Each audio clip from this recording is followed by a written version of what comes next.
Okay, so last night was electric. It was bananas. You had the Avs and Oilers combining for 14 goals, which it's kind of crazy. It's not even the most goals we've seen scored in a game this postseason.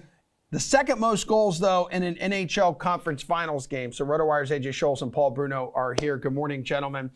Paul, 14 goals from 13 different goal scorers in the first game. Who saw that coming?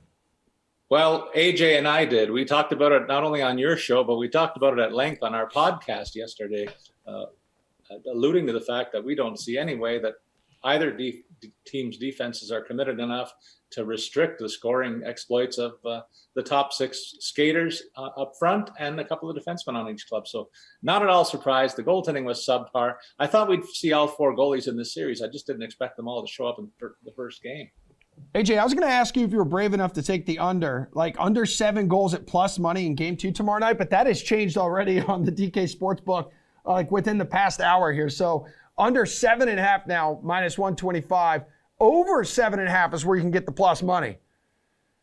Take it. Take the plus money. Yeah. Absolutely. The goaltending, as Paul said, Paul was being generous, calling it subpar. It was atrocious. You just terrible goal scoring. As you mentioned, despite it being a lot of different guys that score, it was still the stars out in full force here. I mean, McKinnon, Landeskog, and Rantanen, all with a goal and an assist. Draisaitl 2 points. McDavid with 3 points. So I think we are going to see more of the same. I would be shocked if we see Mike Smith start in game 2. At this point, Mikko Koskinen can't be any worse. I think we'll still see Darcy Kemper depending on health. But no update from the team there. So it could be Pavel Francouz going for Colorado, which isn't going to improve their chances. So the starting goaltenders weren't good, and we might get the backups in the next game. So hammer the over in this one. Get it now while you can still get plus value on it. Starting goaltenders are damn good in the Eastern Conference, where those finals get going tonight. Game 1 between the Rangers and the Lightning. Yeah, time to watch, Igor Shesterkin and Andrei Vasilevsky make their case for best goalie in the world. So Tampa Bay, you see the numbers here on the screen for tonight. But I want to talk series as a whole really quick, guys. Like Tampa Bay minus 175 to win the series. Rangers plus 150. New York is the higher seed with home ice advantage here. Which way are you leaning in this series ahead of game 1, AJ? I'm leaning towards the Lightning. I've been saying this all postseason that until the Lightning prove me wrong, I'm going to keep riding them as I have been for the last 2 years. I think the key to both sides centers around Andrei Vasilevsky. For the Bolts, can he remain practically unbeatable as he has been, especially in the previous series? For the Rangers, can they figure out how to score more than one goal against him? Look, if they're only able to get one goal, maybe they still win a game because it's possible Shesterkin could pitch a shutout in a game or two here. But I wouldn't be banking on that every single night. I think they also need more out of Artemi Panarin for the Rangers. And then the Lightning, can they continue to produce offensively without Braden Point, who it's looking like is not going to be available for game 1, possibly more here. So it all comes down to, can the Rangers score enough goals? Because asking Shesterkin to pitch a shutout every single night is a big, tall task. I mean, Paul, for the Rangers, it's taken 2 Game 7s, 5 elimination game wins, and quite a bit of luck to get here. But that really doesn't matter anymore. No, it doesn't. But that only tells part of the story with the Rangers, Emerson. They're 3 years away from the start of this rebuild that they've done on the fly, and they've already had this level of success. They're behind the closed doors of that dressing room. I have to think there's an element of being somewhat satisfied, whether they don't want to admit it or don't know how to express that. But they're going up against the 2-time defending champs. And I look for Tampa to do what they've been doing in the last 5 games, and that is keep the Rangers to the outside and collapse around their net and let Vasilevsky continue to weave his magic and counterpunch the Rangers' offense to death. New York has to get more depth scoring here, I think, because Tampa will be focused on checking their top line.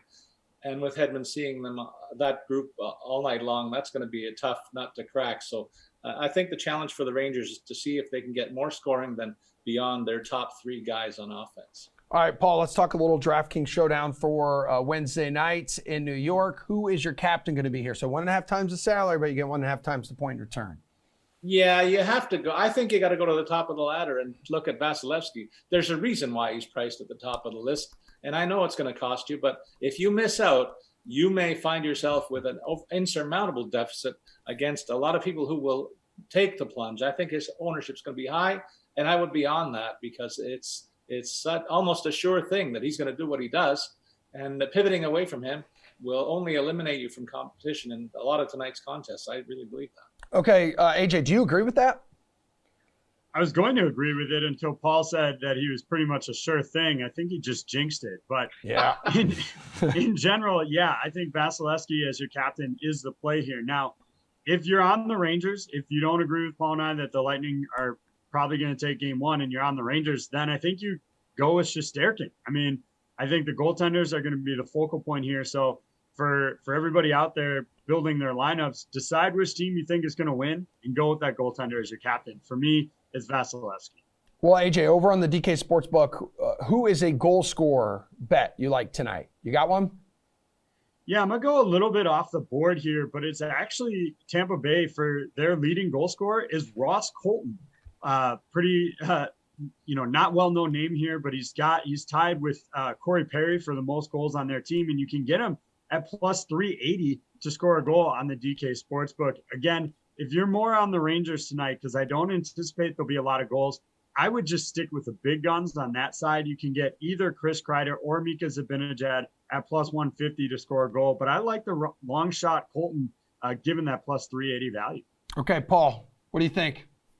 For me, the best bets are a couple of guys that play on the Tampa power play. No surprise that I'm going to say Steven Stamkos and Nikita Kucherov, plus 175, plus 160 are the payouts there. But I'm going to give you one on the Rangers side that is a big number, and it's right beside Artemi Panarin. He's had an ordinary playoff to date, I'll say, despite the Rangers' successful run. He hasn't really participated, and really, he's arguably their more skilled player, and I think he's long overdue to have an impact. Could happen tonight. If it does, he scores a goal. It's a plus 275 payout. And Paul, you mentioned yesterday here on the show, like the Rangers went undefeated this season, including one shootout win against Tampa Bay, and only one of those games went over 5 goals here. So what's the bet tonight for this one? 5.5 goals is the total. Lightning minus 125 road favorites here. The playoff version of Tampa is much stronger than the regular season one that the Rangers saw. And I don't see how you don't take Tampa tonight to win.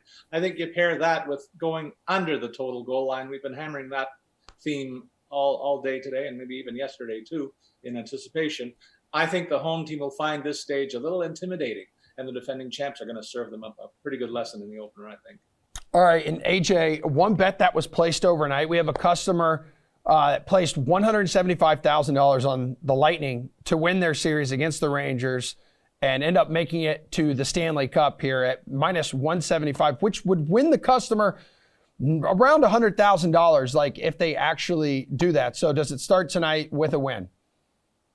I do think it does start tonight, and I don't know if I'd take the risk on that bet just because you're not getting a lot of value here, but I do ultimately think that the Lightning will win the series starting with tonight's game. And talking about the total here, instead of taking the 5.5 here, you have to give up a little bit of juice at minus 125. Look to the alternate lines, alternate totals rather, and go under 5 at plus 135. You're not taking on a ton of more risk because you do have the push option then in play, but you're getting a lot more value. And then another alternate option is go with the 60-minute line of the Lightning at plus 120.